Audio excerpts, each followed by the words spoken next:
One meeting, one press conference, one answer to one question, and Canada's entire security strategy shifted before the world's eyes. This isn't a future scenario. This is already happening. Picture the Arctic, vast, silent, frozen. For most of modern history, it was treated as an afterthought.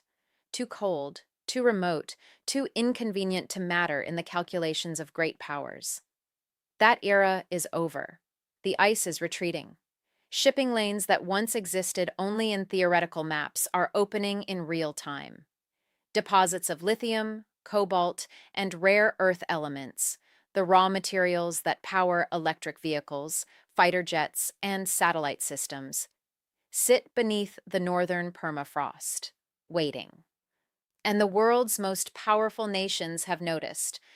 Russia began expanding its military installations across the Arctic years ago. China, which shares no Arctic border, has nonetheless declared itself a near-Arctic state and is quietly funding northern infrastructure and trade routes.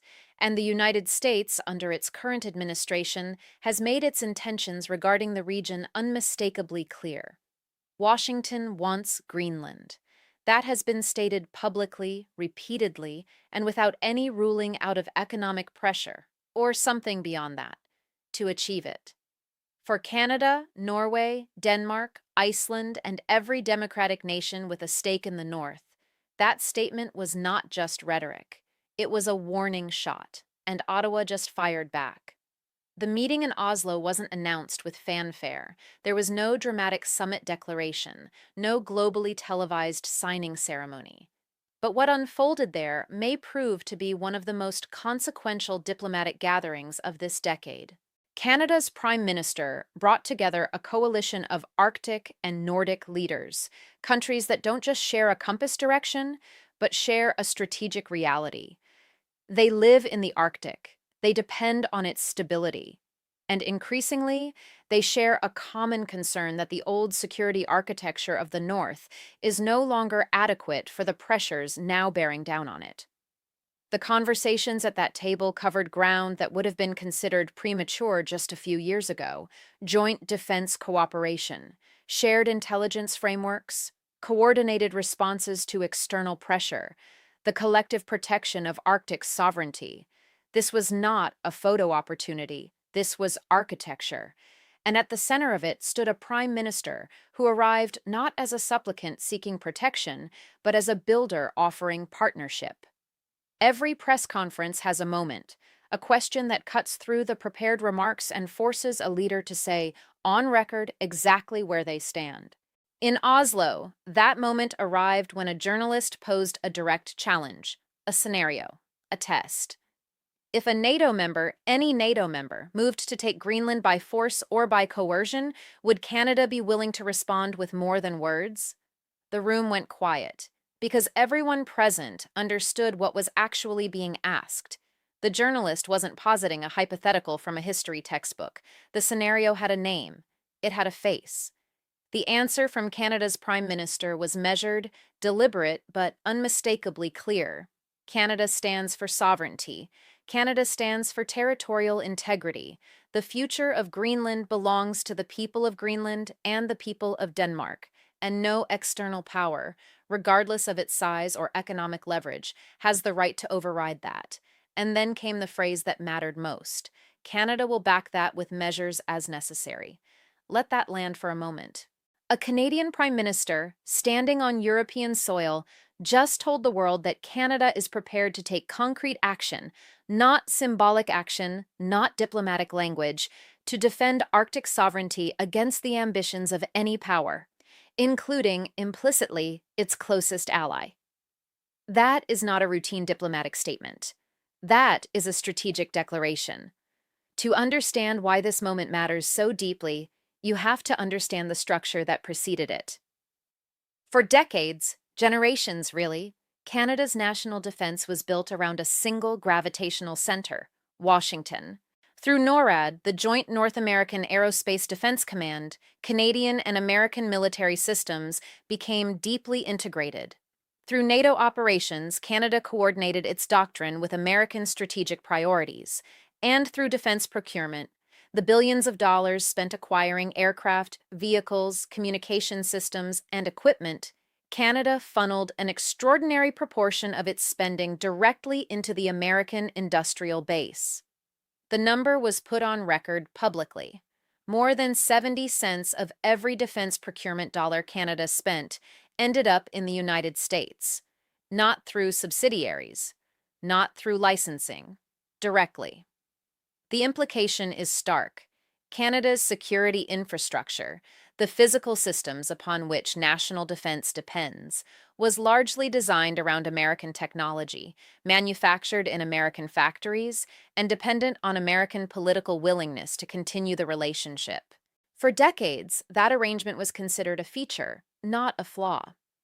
Canada and the United States were not just allies, they were the world's longest undefended border.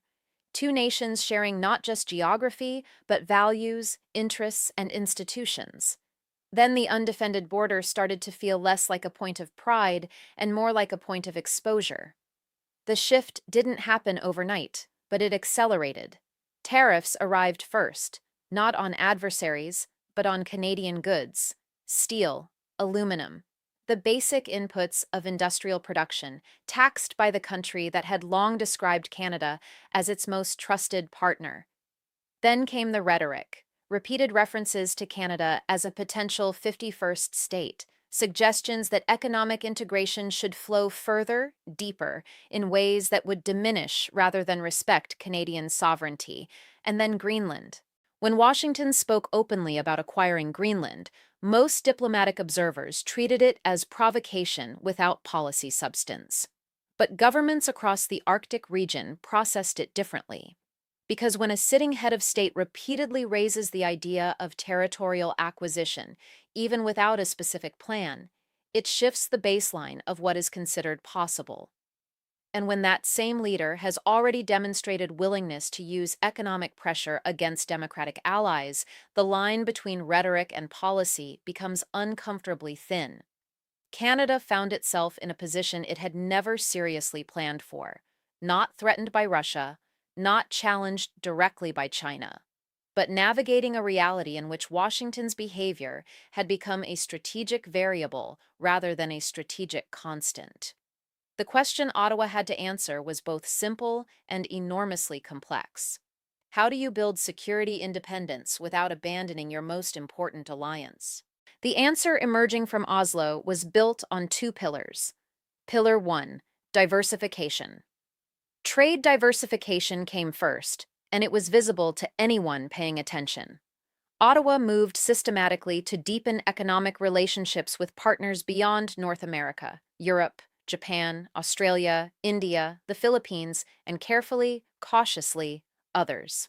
The strategic logic was straightforward. If 70% of your trade flows through one partner, and that partner begins using trade as a weapon, your vulnerability is not a coincidence. It is a structural design flaw, and design flaws can be corrected. By expanding the network of economic relationships, Canada reduced the leverage that any single partner, including the United States, could exercise through tariffs or market access threats. Diversification didn't eliminate American influence. It changed the ratio. It moved Canada from dependence toward resilience. Pillar 2, coalition. But economic resilience alone doesn't solve the security problem, and that's where Oslo comes in.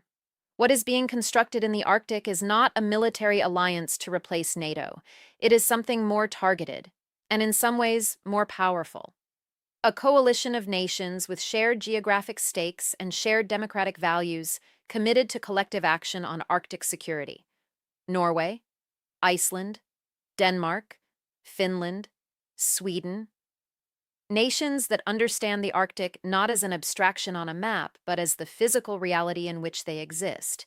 Nations that have watched Russian military expansion in the north with growing concern. Nations that have absorbed the lesson of the past several years, that sovereignty requires partners, not just principles. Together, this coalition is discussing joint defense investments, coordinated responses to external pressure, and, critically, shared frameworks for managing the extraordinary resources that the retreating Arctic ice is making accessible. The goal isn't to confront the United States. The goal is to ensure that Arctic security decisions cannot be held hostage by any single capital, including Washington. Strip away the geopolitical language, and what you find underneath the Arctic competition is something ancient and recognizable: wealth. The Arctic holds an estimated 13% of the world's undiscovered oil reserves and 30% of its undiscovered natural gas. But in the current technological moment, it's the minerals that matter most: rare earth elements, lithium, cobalt, nickel, the components of the batteries that power the electric vehicle transition, the materials inside the semiconductors that run defense systems, communications networks, and artificial intelligence infrastructure. China currently dominates the global supply chain for many of these materials, not because it possesses all the deposits, but because it has invested aggressively in mining, processing, and refining capacity over 2 decades. The West largely ceded that strategic ground while focused elsewhere. The Arctic changes the calculation. Canada, Greenland, Norway, and other northern nations sit atop deposits that could, over time, provide an alternative supply chain, one controlled by democratic governments rather than by Beijing. This is not a peripheral economic story. This is a central strategic competition.